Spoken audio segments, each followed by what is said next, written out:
আপনি কি জানেন কিছু খাবার ফ্রিজে রাখলে সেগুলো শুধু নষ্টই হয় না, বরং বিষাক্তও হয়ে যায়। 1. আলু।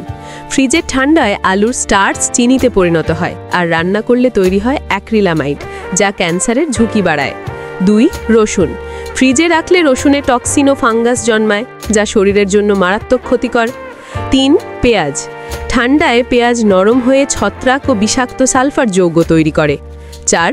টমেটো। ফ্রিজে রাখলে টমেটোর স্বাদ, গন্ধ আর গুণ সব নষ্ট হয়ে যায়। 5. মধু। ঠান্ডায় মধু জমে গিয়ে এর অ্যান্টিব্যাকটেরিয়াল ক্ষমতা হারায়। 6. কলা। ফ্রিজে রাখলে কলা কালো হয়ে যায় এবং এতে এমন টক্সিন তৈরি হয় যা হজমে সমস্যা করতে পারে। সব খাবার ফ্রিজে রাখা ভালো না, তাই সাবধান। ফ্রিজ মানে নিরাপদ, এই ধারণা ভুল। এই রকম ভিডিও পেতে আমাদের channel unlimited information BD subscribe করতে ভুলবেন না। ধন্যবাদ।